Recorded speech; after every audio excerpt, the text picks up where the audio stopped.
And a pleasant good evening, everybody. Welcome to Pattison Ave Phanatics Show, late night edition of Pattison Ave Phanatics Show. I am your host, James Scorza, filling in for TK once again this week. With me, as always, is the group of companions on a Friday evening before New Year's Eve, Joey Marks. It's Friday. You know what that means. It's time for the Pattison Ave I thought Phanatics about you Show. when you said that, man. Frank Finnegan, what's going on, brother? Am I supposed to have breakfast yet? No. You can. It is Could be breakfast for late the night boys, breakfast. but we're Chicken doing and waffles. yeah, we're doing dessert and after dinner drinks right now. Yeah, definitely. And a lot of beers along the way, like old time sick, right, Joe? Yes, sir. You know it, brother. We got a lot to get to tonight. We got the Sixers playing in action right now. I think they're at the end of the first quarter. Philly's still playing in hot stove and sizzling hot, I guess you can say that. And the Eagles are looking to try to stay, hopefully, to get that first seed. And the NFC East will be finally said and done by the end of the weekend is all over. But, Joey, where do we begin on this Friday eve of New Year's Eve? Well, we are going to start with the Sixers, the red hot 76ers. And after a couple weeks ago, I don't know if I would have been able to say that. And after a nice homestand, you have your 76ers kind of hitting a stride. And they're going to go on the road and they're going to start to make waves. I have heard reports about Maxey coming back as soon as next week. My question to you guys to start the night off, if Maxey is healthy, where would you want to have him start playing? Back in his starting position or coming off the bench? Frank Finnegan. I want to see him. I want to see him coming off the bench. I don't want to mess with the chemistry that's going on with the team right now. Not that Maxey wouldn't help everybody, but I think coming off the bench until he's worked back into shape a little bit, there'll be those periods in the game. Every game has them where you hit a lull and you need a shot of energy. And Maxey coming in off the bench he's 5-hour energy shot on steroids. So so I think initially coming back, I'd like to see him coming back off the bench and then work back into the starting lineup a little bit later. Yeah, I agree 100%. I think I was going to say, my dad basically said Maxey is playing tonight and he's coming off the bench. So basically what you just said there, Frank. Yeah. So, I he's think playing tonight. He's playing tonight. I didn't know he was playing tonight. I think he is. I think he is playing tonight, if I'm not mistaken. Yeah, but I got my TV off. I'm not even watching. Right. Yeah. With Maxey, I think the one thing you got to do is basically try to ease him back into the rotation, like you said, Frank. And I think I agree 100% with that. And I think the one thing I can take out of it too is that maybe like probably give him a couple more games because D'Anthony Melton's been playing fantastic the last couple of games in Maxey's absence. So that's a good thing to have. And I think if they're Maxey's fully 100%, then you put him back in the rotation. So I agree 100% on that front. Yeah, I don't know what Doc is doing, but he's spinning the right dials. Well, because they're playing well. I mean, it helps that you're home for 2 weeks, and you don't have to leave your bed. You know, you got that going for you. I mean, the NBA season is a marathon. It's not a sprint. Yeah. Mm-hmm. And it gets points. There's points in the season where you hit walls. But as I've said the whole season so far, the season really doesn't begin until Christmas. And the Sixers have padded themselves a little bit to take any problems they might have on the road. It'll take the sting out of it a bit. They played very well at home. Joel Embiid is playing out of his skull. And the reason nobody else is talking about Joel Embiid playing out of his skull is because there's 5 other guys in the league who are also playing out of their skulls. It ought to make the MVP run at the end of the season very interesting. So yeah, it should be interesting. The follow-up question I have for the Maxey is, okay, coming off the bench, how long would you give the transition to Maxey coming off the bench to being a starter again, or would you leave him on the bench for the whole season, for the rest of the season? Well, Who's I that? mean that depends, Maxey. Okay. That depends, Joe. That depends on what the guys who are filling his role on the floor are doing. Mm. Because I think Maxey is a talented enough player that after maybe a week or two of getting his legs back, he could step right back into his role and do what he was doing before without a problem. But they have so many guys who are playing so well in his absence. I mean, how many games have they won in the last? They've won like 11 out of the last 13 or something like that. Yeah. I mean, and that's been since he's been out. And it doesn't mean that because Maxey's out, they were winning. I just think that the guys they got in the off season, it shows the strength of the bench that Morey has put together. And until you start seeing some chinks in that armor, I think you ought to leave Maxey as the spark plug coming off the bench. I think Maxey's going to fire that team. I think he's going to be incredibly valuable coming off the bench. I mean, more so than even as in the starting position. I just think that boosted, he's going to give the team in a period in the game when they hit a flat spot. It's going to be perfect, and they're going to be a very difficult team to negotiate with on the basketball court if he fills that role well. And you can always send him back if things start to fade a little bit. You can always put him back in the starting role. He'll do it. And I mean, he's good at it, I mean, now if he starts shooting ridiculously, okay, he's hot. Get him back in the lineup because he's hitting buckets. But I think what it does is it diminishes from Tobias's game. When Maxey's in there, I mean, there's only enough balls. There's only one ball, and I think Tobias winds up taking a back seat, and Tobias has played really well through this stretch, really, really well. James, what's your takeaway? Do you keep Maxey on the bench for the rest of the season, or do you give it a timetable for him to transition back into the starting rotation? I wouldn't say bench him for the rest of the season because there's a lot of players on that team that there's a lot of players that come around, like Montrezl Harrell's one guy, and also D'Anthony Melton, another guy in particular too. But I think you should ease them back, like I said, ease them back into the rotation. So I think that's the one thing I could take out of it. I think if you put them, if you rest them maybe into the postseason, that's like a long wait. It's going to be you can't do that. No. I mean, the grind of the season is going to facilitate him getting back in the lineup anyway. Yeah. But these guys that are playing now are playing so well. Why mess with that chemistry? True. And so I'll tap in another follow up to that chemistry aspect. There's been a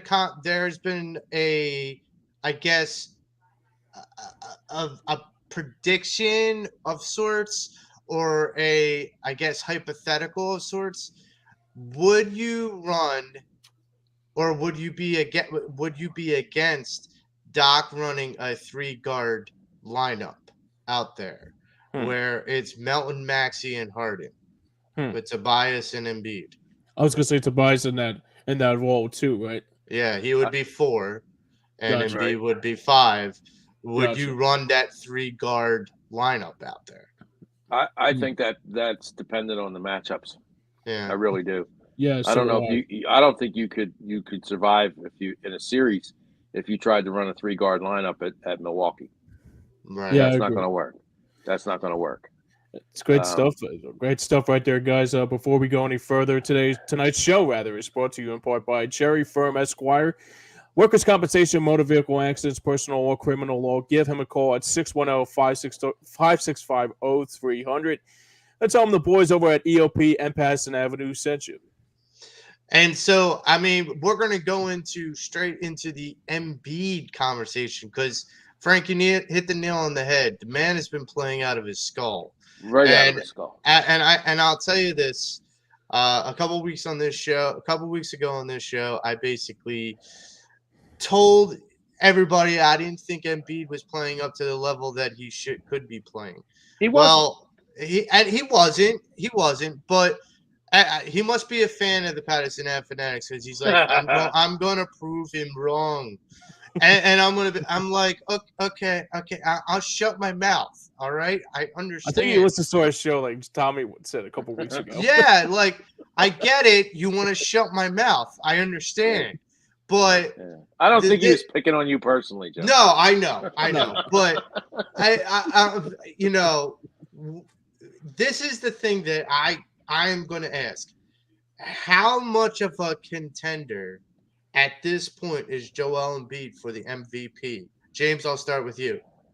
I don't think it will be like a big I don't think he doesn't know if he wants to be the MVP. But then again, I mean, maybe he wants to prove him that he's wrong for the 500th time, I guess, to be the MVP. It kind of seems like that. But honestly, to me, he's the MVP in my books because I'm a homer, obviously. But the second thing is that like I don't care much about the MVP. Win the title is more my mantra. Hey, Joel's had how many 40-point games in the last 15 games? He had 48 a couple days ago. In the last 15, in this season, he's had 8, I think. Right, but in the last 15 games, he's really lit it up, which goes along with my Christmas theory, Joe. I think at the beginning of the season, I look at the first month and a half of the basketball season as like football's preseason or spring training for the Phillies. They're just the guys they're feeling their way through. Because they play a very, very short preseason. They only play 6 games before the season starts. Yeah. That's not enough time to get your feet with the guys that you've signed in the off season. It takes some time, and that's why you see it amp up a little bit from Christmas on. And half of the preseason games aren't really with the starters. No, you're filling out your bench at that point. You're filling out who you can count on, who you can't count on. But you're starting the mid stretch, which is positioning for deep playoff runs. These games coming up all count heavy, and not only heavy in the standings, but heavy in your status. There's going to be games coming up in the next 5 weeks that'll be almost playoff kind of games, right? And it's going to determine, the power in the East, because the East is a monster this year. And as far as the MVP is going, you can't look at a guy with Joel Embiid's talent and watch the way he plays and not consider him a serious contender for the MVP. I don't think Joel is playing. I mean, he's playing very, very good team ball right now. Mm-hmm. I mean, very good team ball. And if you're gonna try and shine a light for yourself, you don't play team ball like that. He's really contributing all the way around, and really doing what an MVP should do. And I think he's being completely unselfish and completely dominant. If the voters for the MVP don't see that, then they're stupid. Well, they've been stupid 2 years in a row, and I've made that clear on this show too. He's not going to win it this year? He's not. They're not going to give it to him. They're just not. And look, my feeling is that the last 2 seasons, Embiid has proven that he should have been MVP. Yes. And I feel like even this year, well, especially recently, he has shown not only that dominance, but like he's shown the heart that he's like, I'm going to play a whole third quarter, or no, you're not taking me out because this is too important for my team. And, think about the maturity level of where he was when he first came into the league and now. And that is the levels of being an all-star, about being a superstar in this league that he conveys. And I'll be honest, I have been banging the drum for Embiid to win MVP. I've been banging the drum on his, I guess, deservingness of having an MVP trophy. Now, if I'm Joel Embiid, I think he would trade an MVP trophy for a Finals MVP trophy. He'd trade for the Naismith for sure. Yeah, and so like that's the big difference. And he's reached that level that all the great players reach, Joe. He's past it. It usually doesn't hit them until they hit like 26, 27, 28 years old. Well, I think one of the numbers I heard about the 40-point games, little known fact, he passed Wilt Chamberlain on that list. And wow. And you know, Frank, I know you have this love affair with Wilt, and it's hard not to. It's hard not to. I understand, but for him to have passed Wilt on any list, yeah, that's you're in pretty good company. Pretty good company. Yeah. You know? And the good part about this is that, you know, Joel is hitting. It usually for the NBA players, they're at this spot in their career for about 5 years. You know, when they get to like 32, if they haven't been brutalized by the game, which happens, and it's hard to brutalize Joel Embiid because he's so big, but I mean, the guy has been brutalized. He's had his face broken twice. He's had hands broken. I mean, and the reason he has is because he's so good. There's no other way to stop him. You know, they're out there with baseball bats trying to stop the guy. You know, and he just keeps going. And I don't know what the league has against the Sixers other than you know, the fan. And I truly believe this. I think because the fans embraced the process the way we did, because we were so sick of what was happening for the decade before, that we were willing to tolerate it, and then we glorified the team for it. That the league is punishing us, even though there are other teams that are trying to copycat us. Yeah, but they don't revel in it. They're like they don't broadcast it. They don't like. We don't make it a banner or a T-shirt. Right. You know, I mean, they don't make it a banner or a T-shirt. We got people walking around town with "Trust the process." You know, well, what the process means is tank for 4 seasons. You know, and I mean, the NBA doesn't want that.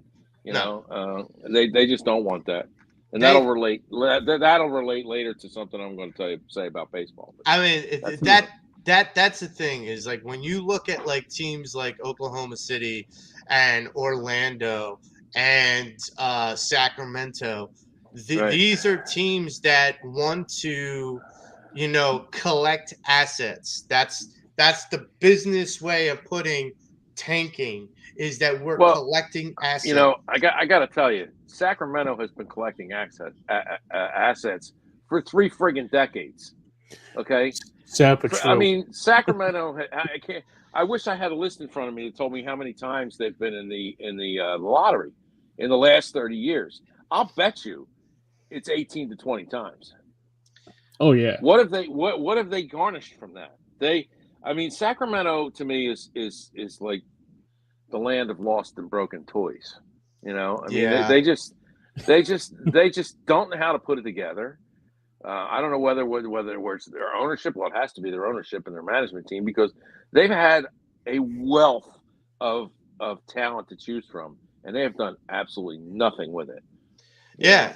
And they've had these bits and pieces of talent that they've either let walk out the door or that they haven't surrounded by other talented players. Well, that's all. It goes to management, you know. I mean, and I mean, like, if you're a player and you get picked by, and you're in a top 5 player, and you get picked by Sacramento, you're not thinking about playing basketball. You're thinking about how fast can I get out of here.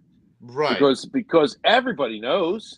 I mean, all those guys know. They talk about it. They know which teams are like the teams that just don't do what they need to do to be good organizations. I mean, it's supposed to be a cyclical thing where, I mean, that's the way the NBA and the NFL and MLB and the NHL like it. They like it to be cyclical. They want the joy spread everywhere, so people keep putting money in the coffer. Well, a team like Sacramento doesn't get a turn, and they don't get a turn because they refuse to do what they need to do to make it right. You know, and to hit on that point, I mean, look back at like some key examples of when that wasn't cyclical, when those leagues weren't cyclical, and it felt like the league resented, it was appreciative of those dynasty teams when they were bringing in revenue to the league. But then when it got old, when it kind of converted that it wasn't cyclical, you have key examples like the San Antonio Spurs and the Greg Popovich dynasty. You have the Tom Brady and Bill Belichick dynasty.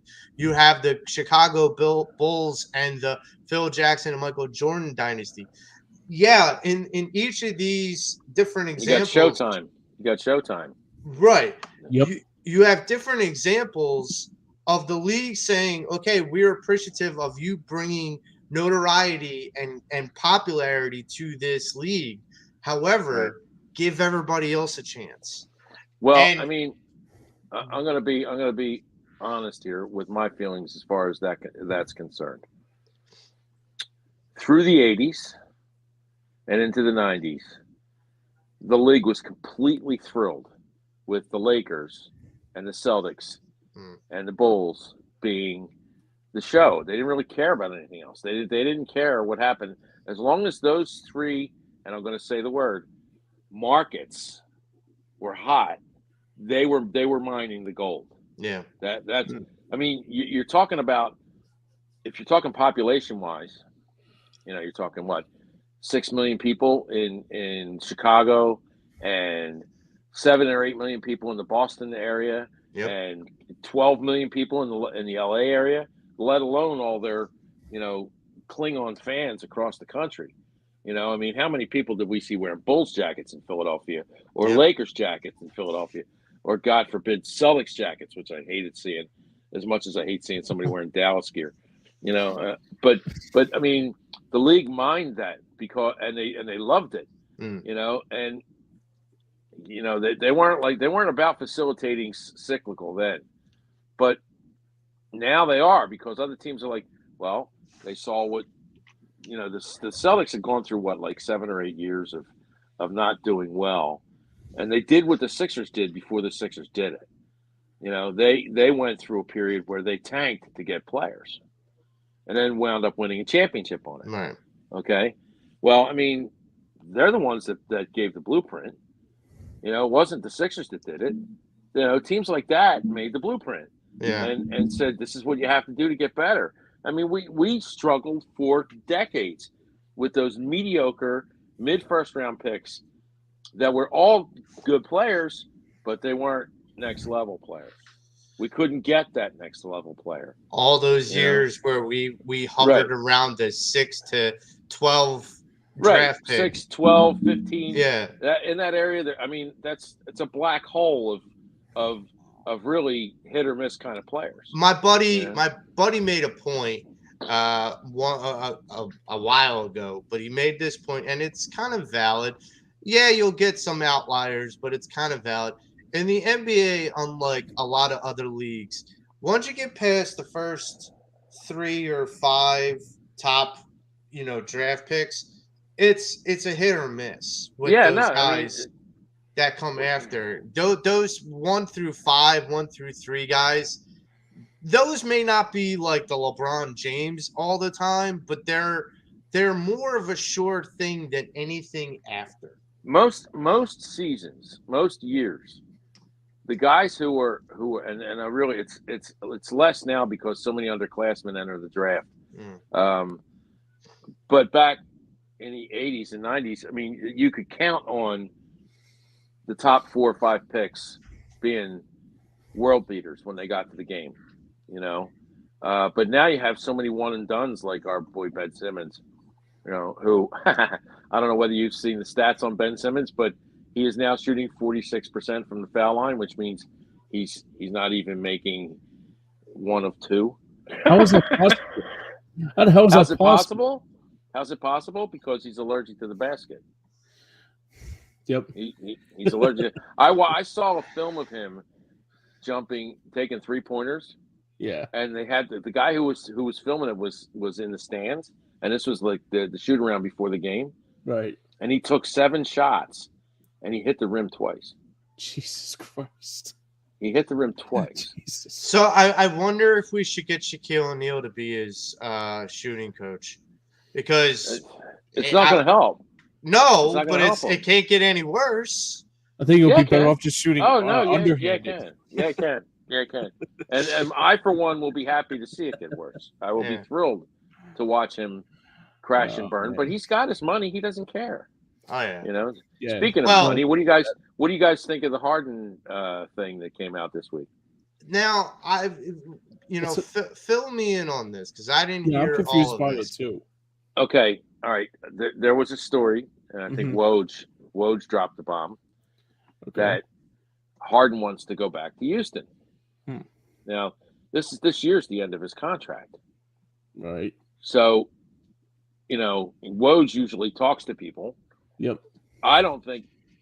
Here's what I think it is. I think it's all a negotiating ploy for Harden to get the Sixers to step up and give him one more max deal. That's what I think it is. Because he doesn't want to go back to Houston. I mean, that team is not. No, why bother?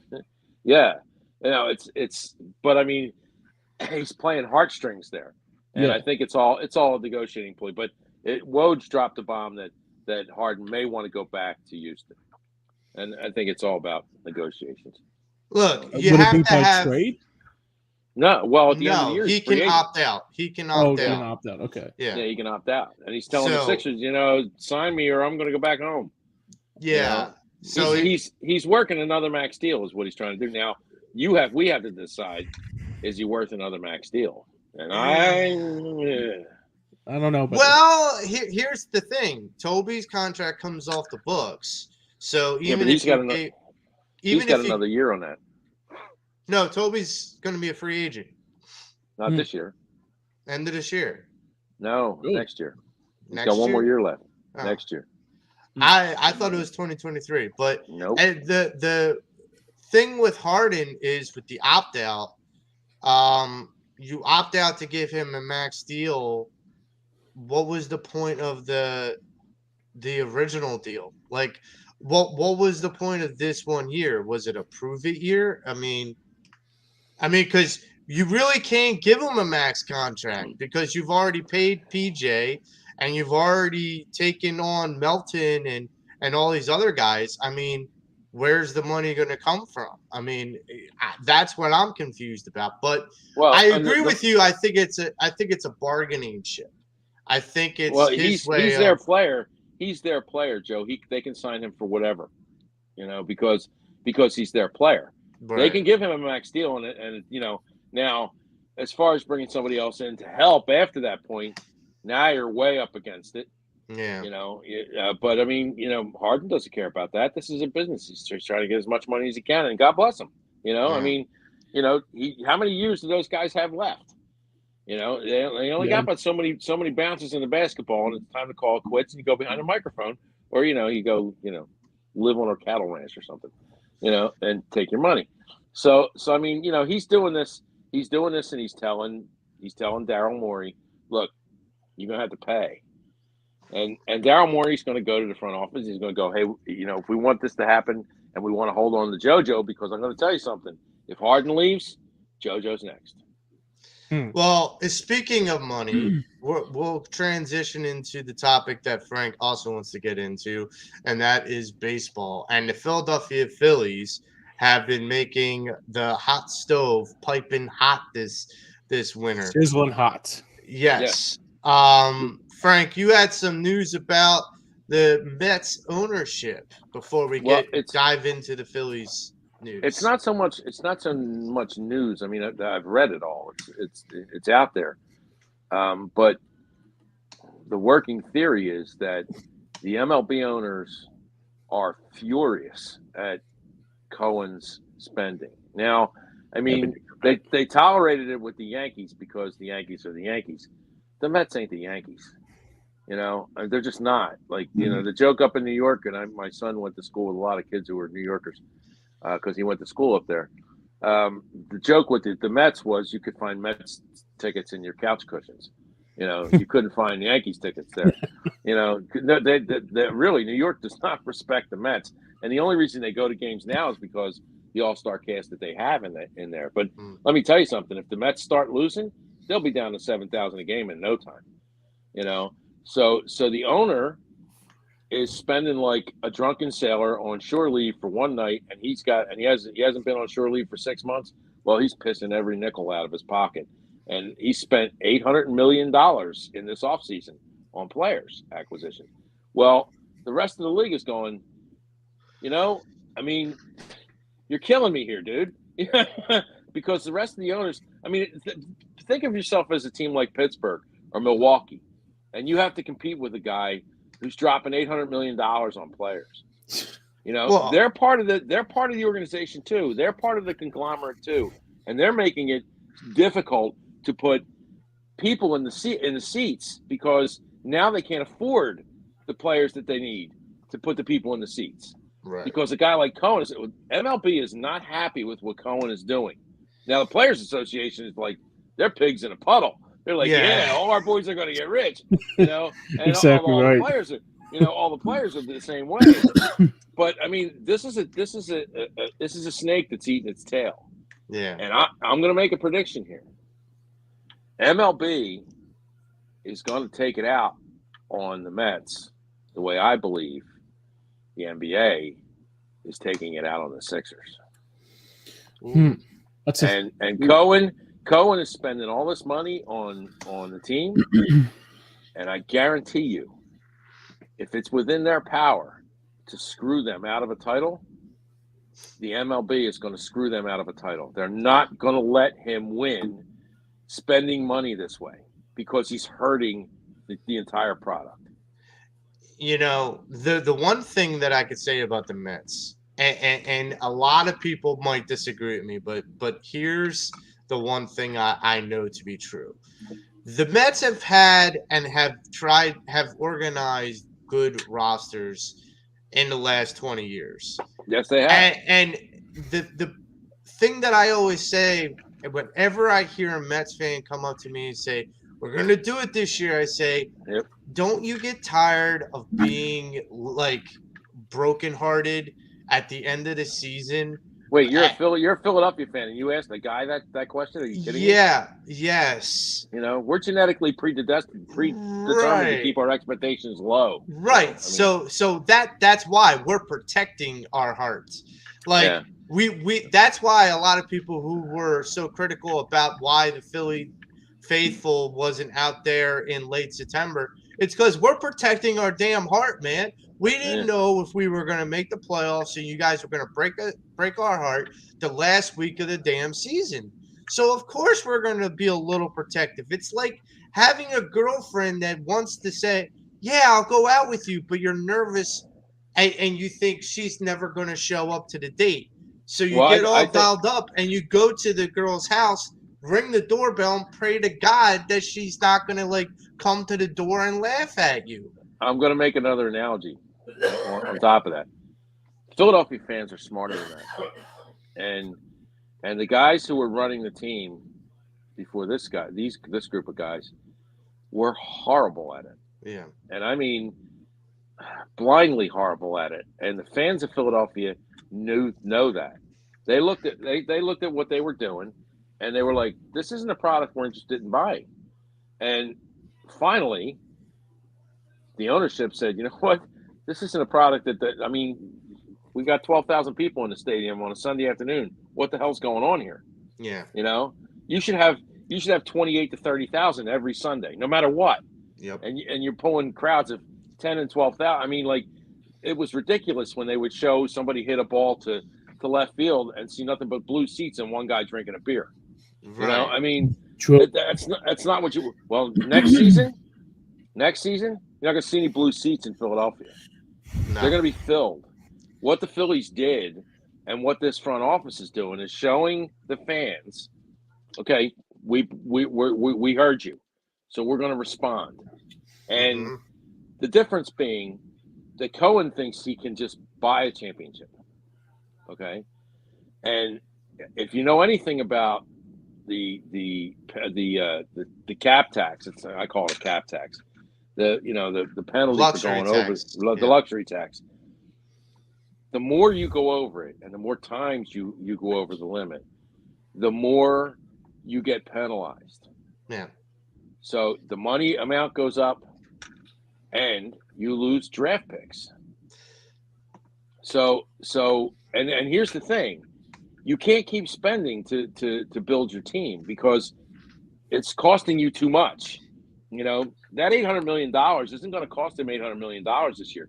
That $800 million is going to cost him something like $1.3 billion because he's going to have to pay that to the rest of the league. And I mean, I go back to like the idea of like what we had heard. Now, granted, no one said yes to them, but I go back to like the San Diego Padres owner, who apparently, by all reports, threw over $1 billion at free agents this offseason. He was pretty much turned down by everyone. Who wants to play in San Diego? Nobody wants to play in San Diego. Nobody. And I mean, this is one of the reasons why I've been saying, I actually said this to Al a couple weeks ago, is that I am a firm believer that when Tatis's contract is up, he says bye-bye to San Diego.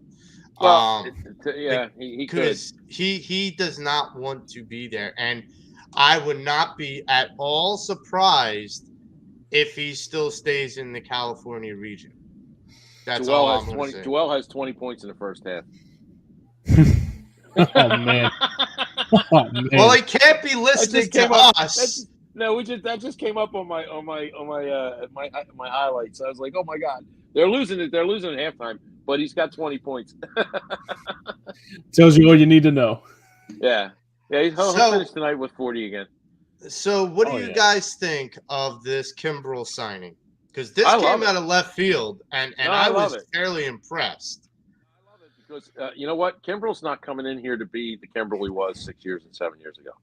He's not, and that's not the way.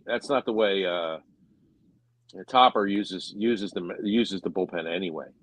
He's a matchup guy. You know, he's going to look at the high leverage spot, to use those. I hate those words. You know, high leverage.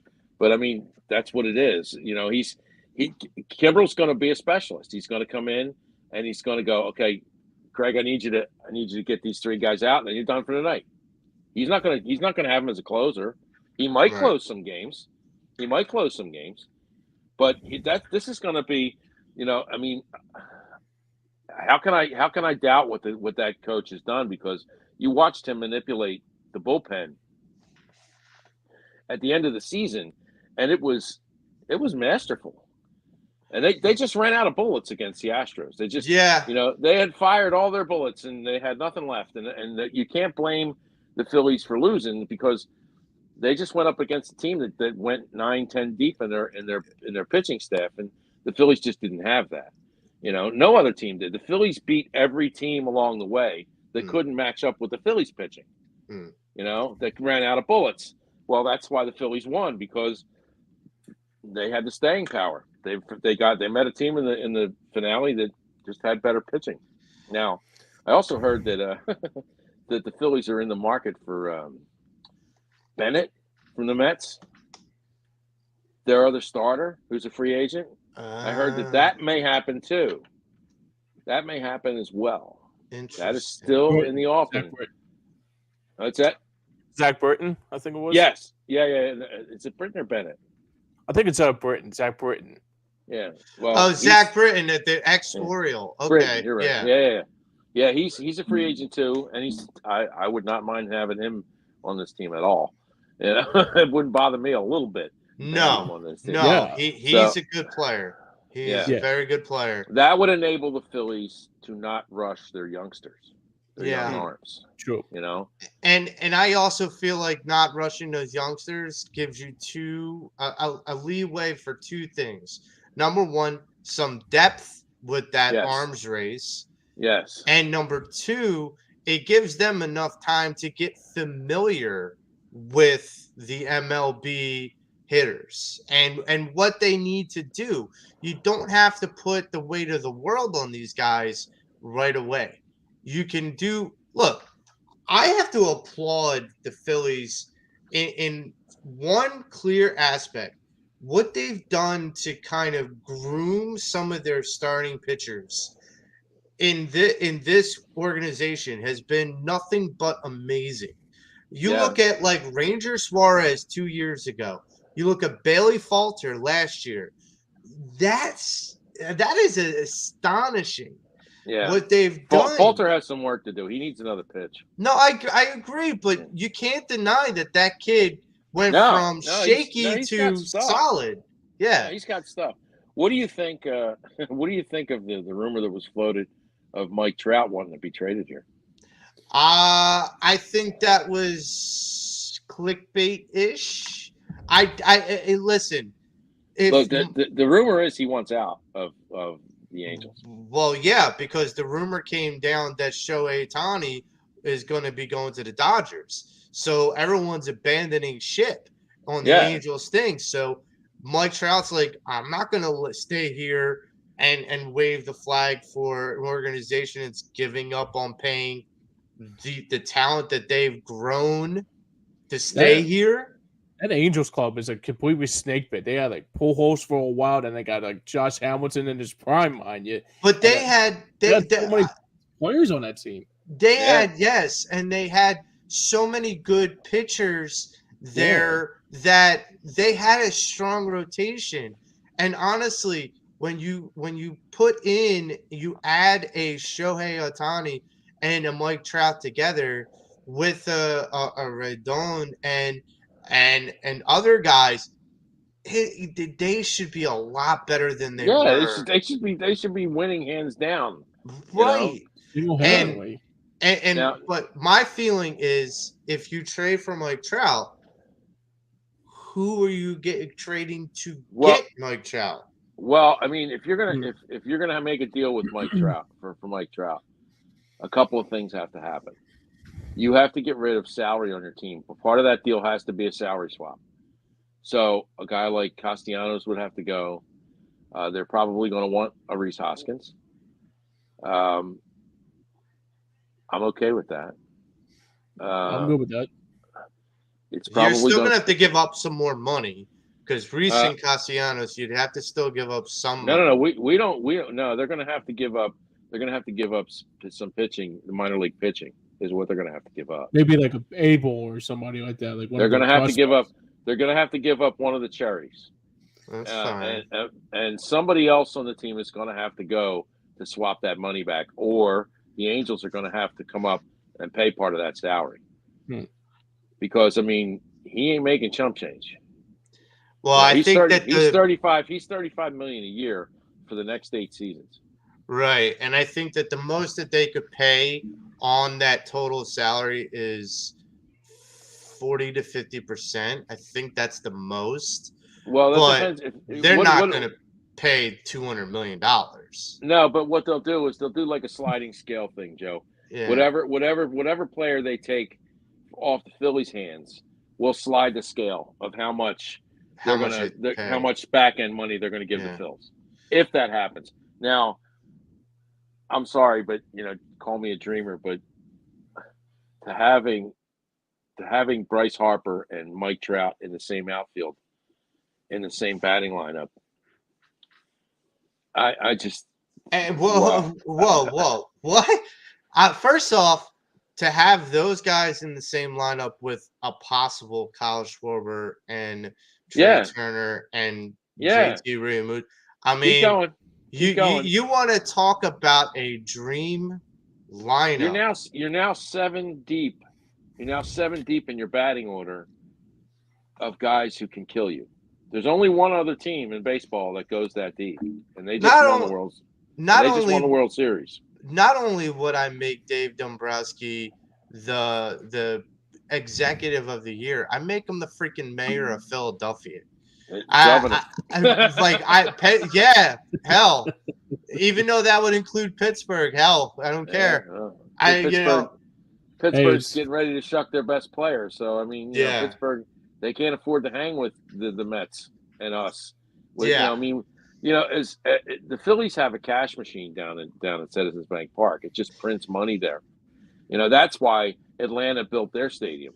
because the owner, when he saw what the Phillies were doing here, said those exact words. He said, "We're going to have to do something because Philadelphia just built a cash machine." Yeah. And so they went out and they built a brand new stadium. And look at that. I mean, that organization is just they're filthy, disgusting with talent. This is why losing their shortstop isn't going to bother them. Right. They probably got 4 guys in the minor leagues they can put in, and he'll be fine. Yeah. Yeah, right. Let me get the smallest violin in the world to play for the freaking Atlanta Braves. Like, right. They took Chipper Jones's DNA and they said, okay, we're just gonna make little clones. So that's where Chipper's been all these years. Yeah, Chipper's been in the lab. He's been in the lab, and they've been splicing his DNA and infusing it into these pods to grow Atlanta players. It's interesting because during the playoff run, when John Smoltz was doing the commentary, he had brought up about how him and Chipper, he goes out golfing with Chipper and a couple of the old Braves players. And I think it's like Chipper and Maddox and whatnot. So and so he says, and Chipper is such a cheater at the golf course, and he just outs him on national television. And I'm like, he's never gonna invite you to a foursome ever again. Nope. I mean, when Chipper was playing with Atlanta, absolutely hated him. But I absolutely respected him. Oh yeah. Chipper Jones. I mean, what a player. Well, if he's not a first ballot Hall of Famer, then Hall of Fame needs to be burnt down. Yeah. Yeah. It's kind of like Derek Jeter. Like I didn't like the Yankees, and I didn't like the other teammates of his, but I respect Derek Jeter. I mean, he played the game. He was the man. And but to get to like some of the free agents, these hot free agents that we picked up, I want you guys to rank them in level of importance. The 3 major acquisitions: Trey Turner, Taijuan Walker, and Craig Kimbrell. So Frank, don't forget Stram. Oh yeah, Stram. That's right. Oh yeah, I forgot about that. So don't forget the 2 guys they got from San Francisco either. The 2 kids they took the two pitchers they took from San Francisco in the amateur draft, or not the amateur draft. They got Rule 5. They got no, not the Rule 5. I forget how they got them. They got 2 pitchers from San Francisco who are damn good, and the Phillies are loading up. The Phillies are loading up, and San Francisco. What did San Francisco do to everyone else? Like literally, like everyone is agreed to go play in San Francisco until the middle of the night, and then they're like they're literally like some hooker on Broad Street. You're like, yep, better deal came along. Yeah, I know. No, I don't know what it is about San Francisco, but sometimes they have like player repellent on their team. Some players just don't want to go there, and some players go there and they almost sign a deal, and then they get a physical, and maybe this kid can't play. Correa, Correa, and they lost Evan Longoria today to Arizona. Longoria too? They lost Longoria. Yep, Longoria went to Arizona.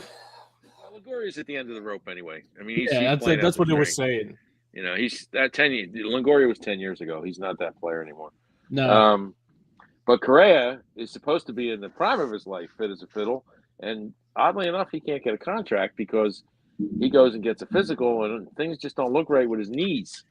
And I would love nothing more than to watch the Mets sign Correa to a 13-year, $400 million contract, and the guy not play a season. Well, that's what's going to wind up happening. The other player also that was planning on going to San Francisco also left for New York, and that was Aaron Judge. Yes, like a dog in the night. I forgot about that. Well, my God! You know what Judge was doing there. He was playing the Yankees like a bass fiddle. He was never leaving the Yankees. Right, He because the wanted minute that money.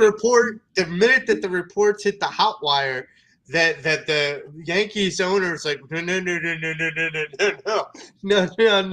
you're not leaving. You're not leaving.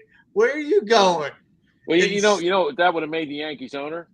That would have made him the guy who let Babe Ruth go. Yeah. That's exactly what it would. If he let Aaron Judge walk to another team, he would be the guy from Boston that let Babe Ruth go. Because that kid is just so good.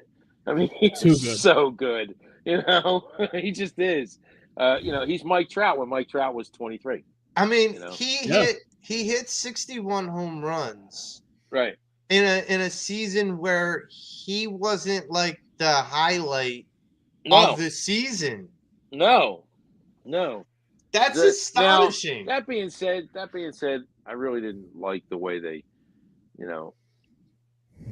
they promoted the fact that he hit 61 home runs, because that number has been hit and passed in the last 2 decades. Yeah. He wasn't. I mean, he hit an American League record. Okay. Don't. I just hate New York selling New York as New York. It's just, it's like what I see on my Facebook feed now, that Fox puts out all these ads for how good the Cowboys are. And it's like, Dak Prescott, this many touchdowns. Zeke Elliott, 8 games in a row with a touchdown. They haven't won anything yet. And I mean, it's Fox promoting their product. They know the Cowboys sell, whether you hate them or whether you like them. The Cowboys sell. I mean, you either tune in to watch them lose, or you tune in to root for them to win. Right. They're just like the Yankees. The Yankees are the same thing. I can't stand the Yankees. I mean, every team that plays against them is my favorite team that week.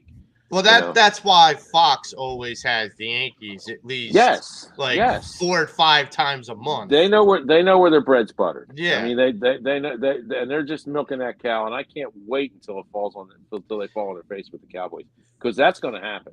So Dak Prescott is now tied for the most interceptions this year. Okay, I'm sorry, but you can't hide that in the playoffs. No. Let him play San Francisco with that. Getting past San Francisco. We'll get to that, because I want to really dive into the Eagles. 13 INTs according to Food. So since week 7, I think he has 14 for the year, Mike. So I mean, here's my question. Frank, you brought it up, and it has been a very widely debated topic. Okay. Amongst the Phillies fans. All right. Will Rhys Hoskins be traded this season? And as a follow-up question, because I don't want it to just be broad, name the position. I'm not asking you to name a player, but name the position you would want to get back. Well, I've already prefaced this. Rhys Hoskins will be here the entire season unless they make a deal for Mike Trout. Okay. All right. That's the only scenario I can see the Phillies getting any value whatsoever out of Rhys Hoskins in the position that he's in now. They will never get back what Rhys Hoskins could bring them if Rhys Hoskins had another year of eligibility. Last year was the season to trade Rhys, not this year. Right. So if they don't make a deal for somebody like a Mike Trout, then Rhys isn't going anywhere. He's going to be here all year. Because Rhys will be a rental to whatever team he goes to. Right. Now, that being said, after Harper comes back before the trade deadline, if a team out there needs a stick, he may get traded. But you ain't going to get much for him. No. You might get something you might need. You might get a relief pitcher to fill a hole. You might get a couple minor leaguers to fill holes. But you're not going to get the bounty that you would have gotten if you tried to trade him last year. I think they're a year late on that. James, what's your take? I think you should try to get a setup guy as like a setup pitcher. Like I heard a lot of setup pitchers that could fit that bill. I mean, Zach Britton's one. Liam Hendricks is another guy from the White Sox. I like his stuff more than I like Britton's, because I think he's more. I think Hendricks could fit the bill more than Zach Britton, but I think somebody from that setup role will be big no matter who it is. See, I'm of the opinion, and I've said this before, I think Reese is going to not be a Philly by the end of the year. I also feel like, positionally speaking, I feel like the Phillies are going to try and take a little bit of pressure off of both, and maybe lengthen the careers of both the guys that they signed big contracts to last offseason, and it's Kyle Schwarber and Nick Castellanos. In order to do that, you need to have outfielders that can either swap in or swap out through the course of the year. Now, look, Matt Vierling was really good for the service that he provided towards the end of the season last year when he swapped in as a defensive replacement for Kyle Schwarber. I think if you trade Rhys Hoskins, you bring in somebody that then you can swap Schwarber in for a DH and have a good defensive person out there and a good stick still at the plate in that outfield role. I think they need another outfielder. What I hate to see, I mean, I agree kind of with James. Would I hate to see a setup man or a pitcher? No. But I also feel like with Craig Kimbrell and with Strom and with these other guys, I would want to see how the bullpen shakes out first. Because if we remember, we brought in a couple guys early in the off season, and early in the year they didn't last. I mean, well, you one. Remember him? The guys they've signed in this offseason have a little better pedigree than those guys. Yeah. Well, and actually, Mike Fuge asked the question: would you trade Nick Castellanos? And Mike, yes, I would. I would. Yes, I would. I see. I don't know if he's part of the Mike Trout deal. Yes, I would. Yes. Now, listen. If we're gonna go with hypotheticals, Frank, and I'm okay with doing it. If we're going with hypotheticals, if you tell me, all right, you have to give up one of the young pitchers, you have to give up Castellanos, and you have to give up Reese, and then maybe you have to give up a little something else, a little something. Okay, for Mike Trout. The answer is yes. The answer is 100 times yes, because the return that you get from a player like Mike Trout, and that there's nothing. I'm not taking anything away from Bryce Harper. I'm not taking anything away from anybody that's on this team. What I'm saying is the added. I mean, you have a Michael Jordan. You're adding a Larry Bird. You're adding like another stout, like mind-blowing star to your team. And that would, I mean, like I said, if Dave Dombrowski was able to pull the rabbit out of the hat. First off, I was surprised he pulled out the Craig Kimbrell because I thought Kimbrell was going to break us over the coals. I didn't see that coming at all. No. I was like, what the hell? It just tells me that signing Dombrowski to a 3-year extension wasn't enough. You know, they got to give him a couple more years. He's in Howie's territory, my friend. Yes. Howie's having a hell of a year. Yeah, he is. Howie's having a hell of a year. You know, despite what Matty B thinks of him. But and we all know what Matty B thinks of Howie. You know. But we're all entitled to our opinions, you know, as misguided as those opinions are at times. But I think Dombrowski. I think the Phillies finally have a GM who knows baseball.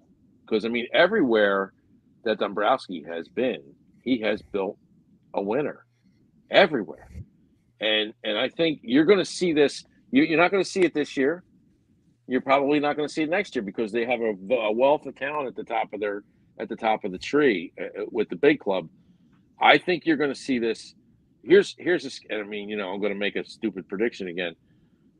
The Phillies for the next 10 years are going to be with the Atlanta Braves are. I think he's building that kind of minor league system. I think you're not going to see it right away. But when you start to see it, you know, they'll lose a guy out. They'll lose a Nick Castellanos to age or something. And then they pull this, you know, Jim Smith who played in Okeechobee, Right. Wisconsin, and all of a sudden the kid's hitting 30 home runs and he's stealing 25 bases and he's batting 320, and you're going, which by the way you're going to see an increase this year in batting average because now there's no more shift. Right. Well, before we jump off the Phillies, I wanted to ask, because I heard it kind of on the group text.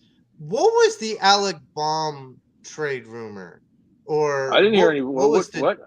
I didn't hear this. I didn't hear about this either. No, I heard something about the Dodgers possibly interested in Alec Baum and whatnot. I wasn't sure if I heard that correct or not. First of all, if the Dodgers call me for a trade, I don't pick up the phone because the Dodgers are the Danny Ainge of baseball. Okay, the Dodgers will pick you clean, and then they'll grind your bones into powder and mix it with the cement and use it to build their new stadium. I do not trust the Dodgers. I don't think Frank likes Danny Ainge. I'm just going to go out on a limb. No, I don't like Danny Ainge, and I don't like the Dodgers. The Dodgers to me are the Cowboys. I hate the Dodgers that much. And I hate Danny Ainge that much. And speaking of the Cowboys, this past holiday, the Dallas Cowboys and Jerry Jones laid a big fat lump of coal in our stocking for the Christmas holidays. I don't think so. Listen, it was a loss, but I am not disappointed with that game. I am not. Third road game in a row on a short week with the backup quarterback. And guess what? With 20 seconds left in the game, you had a shot to win it. Yeah. Okay. And they didn't lay coal. They were shitting themselves. The Cowboys were shitting themselves. Well, and they were so happy that Hurts wasn't playing in that game because that game wouldn't even have been close if Hurts was playing in that game. No.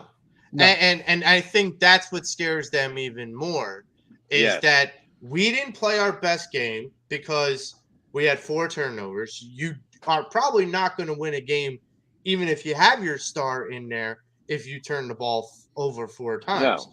But we didn't play our best game. We didn't have our star in there. And for all intents and purposes, the Cowboys are like, wait a minute. We just got out of this alive. And Dak Prescott played the best game that he's going to play. With 3 interceptions. Right. But that was his best game, Frank. He is not going to play a better game. He's not going to play a better game than he played against us. He's just not. No. And that is the thing. You blew your load, and that's fine. It was their Super Bowl. It was their Super Bowl. But the problem is there is a chance that you're going to meet us in the playoffs where you need that to be your Super Bowl. And I just don't see that happening. And, I want to get some, James, I want to get your reaction. As you're watching the game on Christmas, like on Christmas Eve, what's your reaction with what you saw? Like, what did you like? What did you not like? I think the one thing I did like is that the defense in the first half looked like the first couple drives, they looked like they were really good. I'll say that much. The thing I didn't like was the passes. The balls that Sanders fumbled and Boston Scott fumbled. That to me was like, I kind of you gotta have to be like, if anybody's never seen America's Game, obviously we probably saw it, but there was a time when LeGarrette Blount was talking to Nick Foles and say, "You got to pound that in my chest so I won't have to fumble it." And also Jalen Hurts not being there was a little bit concerning because I really wanted to see Hurts play in that game. And Minshew played fantastic. I think he did a great job. I think he did fine. Yeah, he wasn't at fault for it. But then Jonathan Gannon started to go back to inconsistent Jonathan Gannon, and that's the one thing that really bothered me. The 30-30 play was like, what the hell was that all about? Well, Jonathan Gannon, went back to his own self. No. He was covering. He was trying to cover for the lack of players in the secondary, so he went zone. and Dak just picked the zone apart. He was 24 for 24 against the zone coverage. Yeah, that's the thing too. And now he's going to play zone this week because he doesn't have the bodies, and then the game against the Giants isn't going to matter anyway. But when they get to the playoffs, they're going to have all the defensive backs together. Everybody's going to be back healthy. He's not going to be playing zone in the playoffs. So let the league assimilate what they think they're going to assimilate by watching the Eagles play right now, because it's not what the Eagles are going to play. You know, they're not going to play that way in the playoffs. They're just not, because they won't have to. Look, and the other thing too is that if they can get, I mean, Lane Johnson basically said during the week that he'll play throughout the injury, which is a big step. I don't know how he can do it.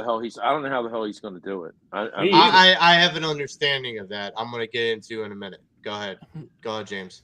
And Avante Maddox not being there, but hopefully C.J. Gardner-Johnson is going to be playing by that divisional round. Hopefully, we'll have that first seat locked up. He's been allowed to practice. He could have played tonight. He could have played Sunday, but they're not going to rush him back. No, they're not going to rush him back, and they're not going to rush Avante Maddox back. When those two hit the field, they're going to have their full defense on the field. They're going to have their full starting defense on the field when they play the first playoff game. Right. And I hope it's Dallas. I really do. I hope so too. I really hope it's Dallas. So this is where I'm going to go. So I get what you're saying, Frank, about getting Gannon off the hook a little. But I'm not taking him off the hook. He just had to do what he had to do, Joe. No, he didn't have a choice. I understand. I don't disagree with that. Like playing a zone, I understand that logic. I understand what you're talking about. I also feel like because you had Josiah Scott, who has not played well, and that's your personnel, you had to play a high Tampa 2, which then puts your safety 40 yards off the line of scrimmage. Right. He didn't do that. Josiah Scott came walking up, and I listened to what was happening this week, and the guys who were in the locker room, the reporters who were in the locker room, and here's what happened. Gannon called that particular coverage. He wanted Josiah Scott to show man coverage pre-snap, and then go cover two. Right. By the time there was too much ground for Josiah Scott to cover. That being said, he was there. He could have made the play. But he was running balls out the whole way, and it's because it's the way Gannon called the play. So if you're talking about Avante Maddox, it doesn't that pass does not get completed. Right. Okay, it just doesn't. No. I think even Blankenship covers it better. Yeah, I agree. That's what I was thinking too. Because I think Blankenship doesn't sell out on the man coverage too early in the snap count the way Josiah Scott did. I also think Blankenship has better recovery speed than Josiah Scott, where if he's going to play that kind of hidden. But Gannon called that coverage. He called that coverage, which I don't understand. Right, but the Tampa High 2 cover 2 defense, where the safety's 40 yards off the line of scrimmage, because that's prototypical, like setup for when the defense sets up for like a Hail Mary. They go and they set their safeties up 40 yards back, and so like that I understand. So that's why I'm like, what the hell why are you even inside 20 yards? That makes a little bit more sense to me. The one good thing I would say I saw from the game was kind of the fight in the offense, despite not having Jalen Hurts.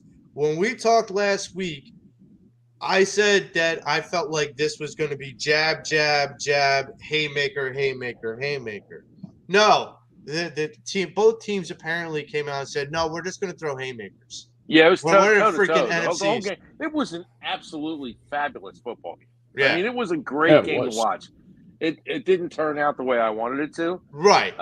There were some things, like, for instance, that one interception where what's his name came over came over his back. That should have been a PI. It should have been a pass interference because you can't make that interception and not interfere with the receiver, because if you looked at the slow motion replay, he was climbing over his back before the ball was even there. So it should have been a pass interference, but they're going to swallow the whistle in Dallas because they want Dallas to be front and center, as far as marketing is concerned. I'm sorry, but I just believe that they turn their cheek the other way. I am a big Quez Watkins fan, and I think if you throw a slant across the field, it's got to be to AJ Brown, or Dallas Goedert, or Devontae, or to Smith, or Devontae. Now Quez is your go guy. Quez is your post runner. Yeah, he's the guy that you're going to be able to get over the top with if you want to, and that's the guy you should be trying to blow the top off the secondary, and especially with Dallas. And I was kind of surprised that they tried it a couple times, but they didn't do it as much as I thought they could have gotten away with, and that was throw the ball over the top. Because Dallas had their safeties playing down all game, and Dallas' secondary sucks. Well, I know that, but that's the reason why you gotta exploit that even more, especially if the scheme that they're playing plays more into your hand than theirs. Right. And Micah Parsons completely is a disappointment. And he should feel ashamed of himself, because this is a guy who had all that to say, and he was all talk and no walk. And I do not dig guys that can't back up what they say. Well, you know what, Joe? I mean, it's easy to take that shot at Micah Parsons. I more look at it as the offensive line knows how to block that guy. True. I don't care how good he is. This is 2 games in a row where they have neutralized him. Micah Parsons in any other game against any other team is a wrecking ball. He's not a wrecking ball against the Eagles. Right. But not every other team has the Eagles' offensive line. They just don't. That offensive line is a neutralizer. So, speaking of blocking, we're gonna dive a little into the Lane Johnson injury. Lane Johnson with an abductor tear in his abdomen. Yes. The one thing, he declined surgery. He said he's going to play through, but he won't be ready until the playoffs, which is fine. Now, people might be asking, I'm not a doctor, but I have had friends that have had this type of injury before. And one who was actually a surfer. He was a professional. He's a professional now, but he was an amateur when I knew him. You can surf with that. My brother's a surfer. It's so fluid. So the way that he is possibly able to do it without surgery, he is waiting for scar tissue to form on that tear, and that scar tissue won't take away the pain, but it'll buffer it a little. So that way it won't seem like he's got a knife jabbing into his stomach. Now I'm going off screen for a second. Keep talking. They are going to also probably give him a cortisone shot within his side in order to numb that area, because they're not going to want anybody to Now, I would presume that people will try to punch him in that area. I'm sure that people will try to stretch him once he comes back, because any stretch, any impact into that area is going to hurt. But, a little bit. But the whole idea that he can play on it, number one, Lane Johnson's a tough son of a bitch. That there is no doubt in my mind. That's for sure. Number two, the idea that I don't think he would play. I've kind of said this to Anthony Gargano before. A 75% Lane Johnson is better than any other backup you have. I'm sorry. At 100%, a 75% Lane Johnson's better than 100% Jack Driscoll, in my opinion. James, what do you feel? How do you feel about the injury to Lane Johnson, and which player would you rather have take his spot for the last 2 games, Jack Driscoll or Dillard? It's a very good question. I think, I mean, especially like trying to work through the pain. Is that I mean that guy's a warrior, no question about it. But I I don't know, man. I'm not entirely sure. I mean, that's the one thing I can say is that, I mean, Driscoll is okay. I mean, he's not like the best guy in the world. I mean, Dillard showed some sparks in some of the game. I think he played in one game or two. Like, yeah, but he can't play the right side. No, it's just I don't know what to. So if you're playing Dillard, you got to move Mailata over to the right side. And I'm sorry, but I'm not messing. I don't want to play. I don't want to play checkers with the offensive line. No. I'd rather have 4 guys who play there all the time, and I'm going to trust that the offensive line coach can coach Dillard Driscoll up enough to play the position. Driscoll's a solid sub. I'm not worried about Driscoll, and he's only got to get us through 2 games. Yeah. Against 2, at least 1 inferior defensive line. You do have some issues on that Giants team, but they may not be playing their starters because don't kid yourself. New Orleans doesn't have much, but they do have a defensive line. They do have a very, very, very good front. It's going to be, I mean, you got Davenport, but outside of Davenport and the other guy, Cam Jordan. Like, outside of those 2 guys, I'm not really that fearful of a lot of those other guys on that line. But, for me, it can Driscoll block someone like a Davenport? Possibly, yeah. They'll help him. They'll slide a tight end over to his side. That's what they'll do. They'll slide a tight end over there. So all you need is a chip. And besides, it's not coming from the quarterback's blind side. Yeah. So, this would be bigger if it was coming from the other side, but it's not. So I'm not worried. I'm not worried about New Orleans either. They don't have an offense that can score with the Eagles, and even if New Orleans plays the best defensive game of their season, they're not going to stop the Eagles' offense. They're just not. I mean, the Eagles are going to score 24, 27 points. That being said, the last 7 games, I think New Orleans is averaging giving up only 24 points a game. So I heard 19. No, they're giving up more. They're giving up more than 19 points a game. But still, they're not going. The Eagles aren't going to drop a 34 burger on them. It's going to be 27 points. But they're only going to score 10, maybe 17. Right.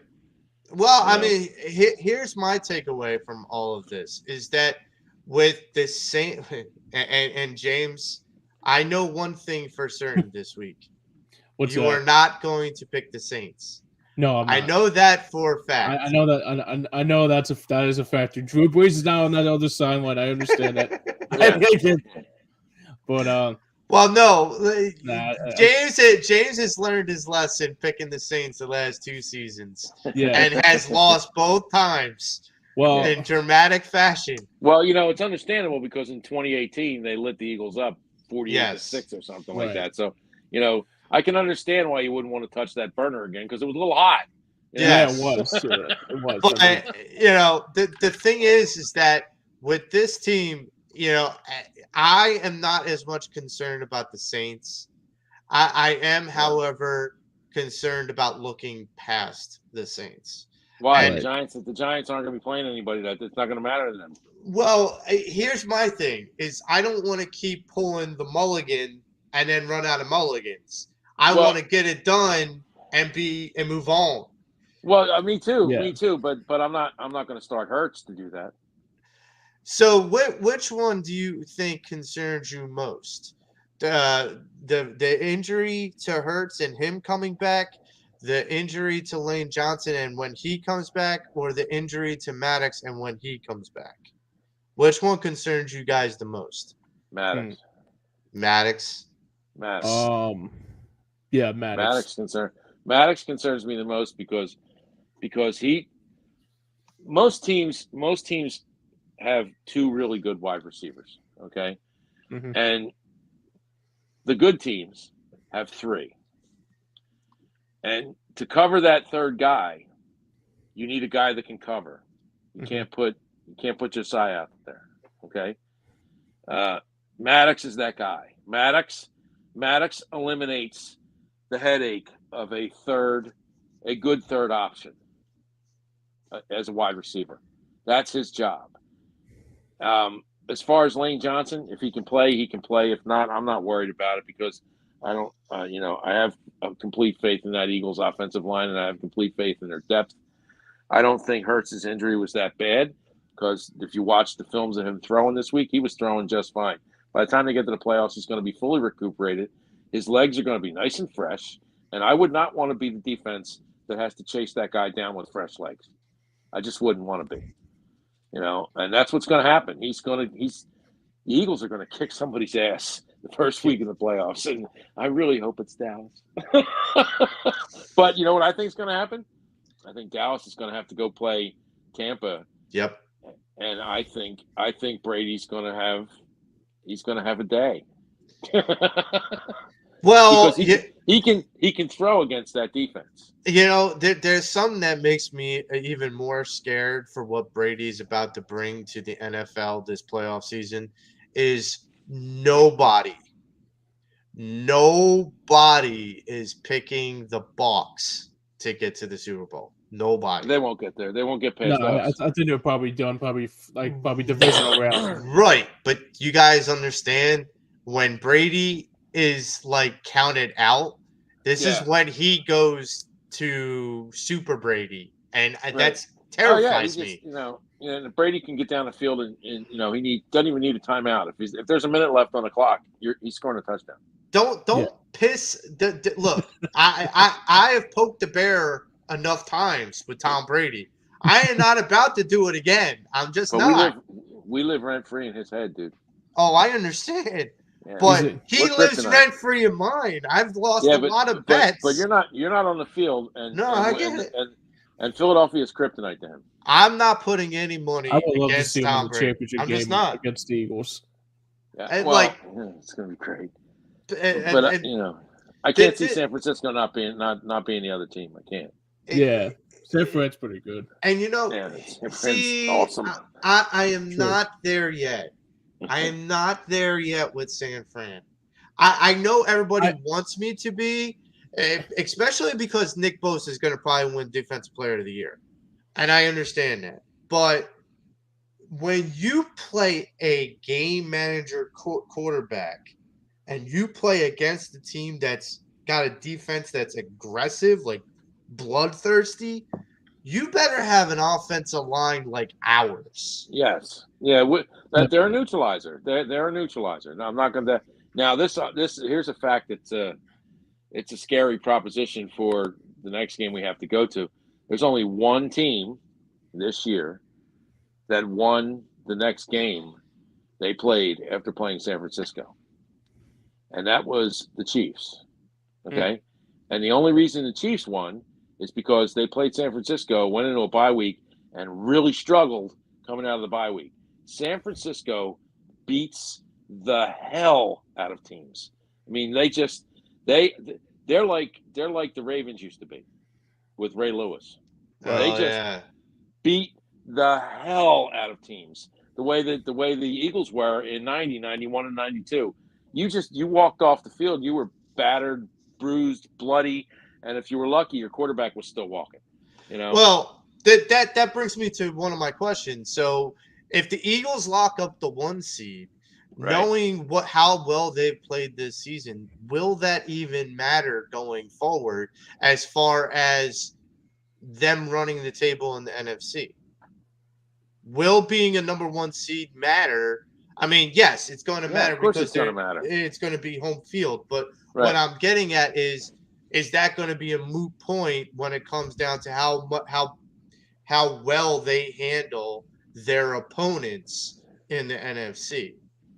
Well, a lot of people have said, well, the Eagles have had an easy schedule. Well, they've played 7 teams that are currently playoff teams, and they're 5-2 against those teams. So I'm not worried. And by the way, the Eagles are the only team in football that has beaten every opponent they played this year. Did you know that? Even though they lost to Washington once and lost to Dallas once, they beat both of those teams once too. Yep. They're the only team in football that has beaten every single opponent they faced. And they are 1 sack away from something that has never happened in the NFL in the 102-year history. If Brandon Graham gets a sack, there'll be 4 guys on that defensive line who have 10 sacks each. Wow. That's wow. Incredible. And not only that, you have 3 guys behind them who all have 5 to 7. Remember the beginning of the season you were complaining about Gannon not getting sacks? Yeah. Well, we lead the league in sacks, brother. I remember. We lead the league in sacks. And yet I'm still greedy for more. I'm not the kind of person that gloats over depth on a team and maybe who would provide that depth, i.e. the GM. This guy Howie that kind of put together a pretty damn good team. Maybe somebody out there might be able to call me and tell me that.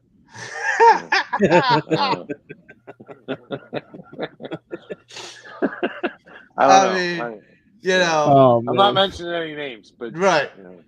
We know who he is. I got some weak letter about hockey refereeing last week. I don't know what that was all about, but you really cleared the ice with that notion. Yeah, he did. No pun intended. Oh, you know what? And you guys are way too young. You guys are way too young to remember this, but Pele passed away yesterday. Yes. Oh, yes. Wow. I was going to bring that up. Yeah. I am old enough to remember watching Pele play. Wow. And Pele. Yeah, I know that's old, Joe. James, I know I'm old. I'm really old. Don't worry. I'm an old school buck myself too. But I mean, I remember when he played for the New York Adams. I think it was. Yeah, I remember when he played for the Adams. He was a special guy. He was a special player. He was a once in a generation kind of guy. And the world is going to miss him.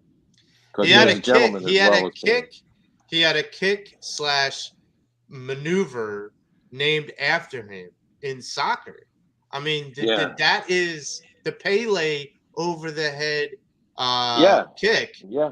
Yep. I mean, that ought to tell you all that you need to know about the legacy that man has left behind on that sport. And I mean, it shocked me, but at the same time, like, I knew of Pele. I'd never seen him play, but like when I heard how old he was, I was like, hey, that's probably why I have never seen him play. But yeah, I mean, his heyday was the 60s and 70s. Right. I mean, Pele was, but I mean Pele, but he played on a World Cup level. I mean, he had 3 World Cup championships. Yeah. I mean, who does that? Not many at all. Not many at all. I mean, the guy who just won for Argentina, Messi, just got his first, and he's retiring. Just got his first, and he's considered the greatest player of the last 10 years. Yeah, so and Beckham's only got 2, right? So, I mean, Beckham is not on that level. Beckham was not on Pele's level. He's not on Messi's level. He's a really good player, but he's not that. No, he was never that.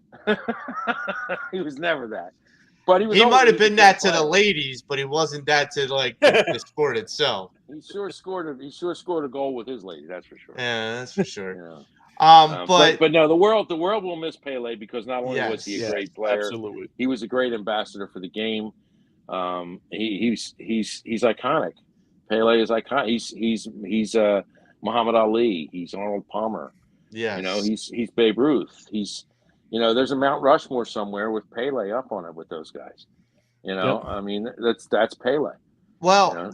it's interesting that you say those kind of great names, and I didn't want to go off into this tangent, but we're here. What do you guys think about Ovechkin and what he's done in his career, what he's possibly chasing? You know, he's chasing got a Gordie chance. Howe. He's chasing Right. Gordie Amazing. Howe. And not only is he chasing Gordie Howe, he's got threads of Gordie's jersey in his hands. You know, I mean, he's that close to Gordie Howe. I mean, I never thought I would ever hear somebody get that close to Gordie Howe, but he's earned it. Yeah. You know, I mean, Ovechkin is. I He's mean, a stud, at this point in his career, he's become a sniper. You know, Yeah. I mean, you know, he's not what he was. So I'll ask, because when we think of hockey and we think of people that were great at hockey, we think of Wayne Gretzky. Yeah. Yes. And would you classify Ovechkin as being better than Wayne Gretzky? I wouldn't say better, but see, it's hard. They're different players. Yeah. Different kinds of players. And it's a different league too. Wayne Gretzky was insane. I mean, Wayne Gretzky was an insanely good player. I mean, you know, Wayne Gretzky was Gordie Howe. You know, I mean, look, when you're talking Ovechkin and Gretzky and Howe, that they're sitting in a train all by themselves, and everybody else rides in boxcars. You know, I mean, you know, the air that they breathe is so much different than what everybody else is breathing. You're talking about, you know, guys up there with them are like Esposito and you know, I mean, I hate to say it, but oh God, the Pittsburgh player, not Sid the Kid. Yes, Mario. You know, Mario was that kind of player. You know, I mean, Yager too. Yeah, he's still playing. He's 50 years old. He's still playing. Someone ought to tell him he doesn't have to play anymore. Like, someone ought to tell him that. Well, Gordie Howe played till he was like 46, 47. That's true. Yeah. You know, I mean, and we had Mark Howe, his son, playing for us, who was an incredible player. You know, I mean, that apple didn't fall far from the tree at all. I mean, he wasn't his dad, but boy, was he a good player. All right, so let's get back to the upcoming game against the New Orleans Saints.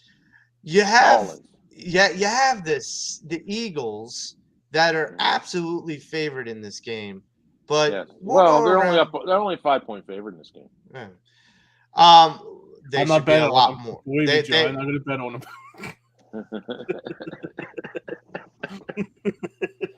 Get a dog, James. You should. James, if you're scared, get a dog. Yeah, really. I got 2 cats. It's all good. But so what are your predictions for this upcoming game, Frank? I'll start with you. The Eagles are going to win. I think it's going to be comfortable. I think they're going to win the game, and I think it's going to be more than 5 points. I think they'll win the game, something like 24-27 to 17. You know, something like that. It's going to be and the 17 will be an by the way at the end, you know, garbage time touchdown. I think the Eagles will be fine this week. James, I would say, depending on Hurts if he plays, I think they win either way. I think it's not even going to be close. I said on my predictions it's going to be close, but I don't think it's going to be close. I mean, like I said, Andy Dalton doesn't scare me. Kamara is still coming off an injury. I don't even know who the receivers are. I don't think Kamara's playing. Oh, he's not? I didn't hear that he was. And I know he was banged up. I don't think he's playing. Yeah, I gotta say, I might say 31-17 Eagles. Give me the 31 spot. Oh well, get 31 against that team.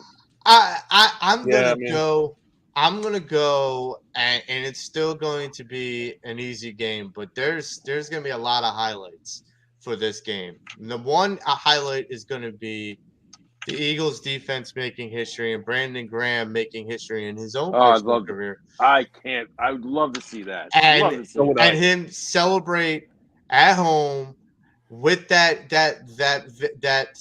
sack. And I'm going to add a cherry on top of that sack. It's going to be a strip sack fumble. Ooh. And Andy Dalton is going to look foolish because all the people this week, including, and I love you, Robbie E., but you've been going after my man Slay a little bit too hard. So now Slay has to go and shut down the rumor mill. And he has to go put Andy Dalton in the bathroom. And so he's going to pick Dalton off. I have the Eagles 35-10 over the Saints. Damn. This is going to be a drubbing and a celebration for the defense. Let me ask you, Joe. I don't want you to be so conservative in your score analysis there, Joey. Stop holding back. Let me ask you, Joe. You think Ian Book's going to be seeing the field? Oh, I'm so glad you brought that up. Especially considering he was drafted and cut by the Saints. Absolutely. Book it.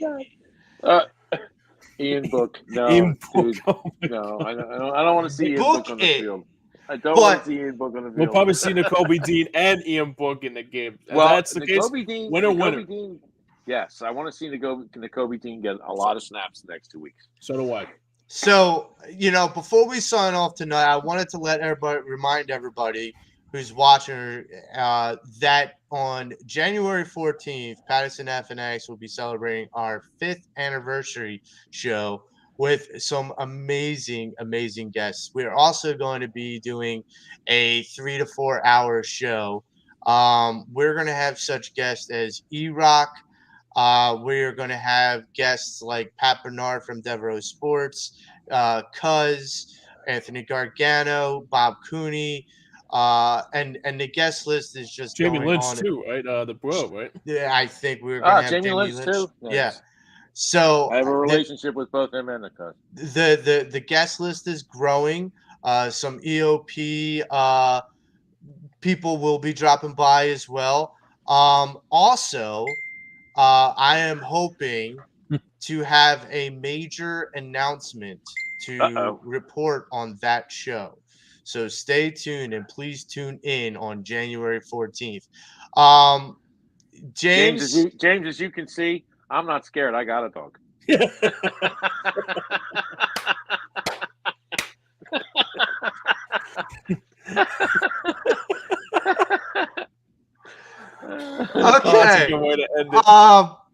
On that note, we're going to call it a night, and everybody.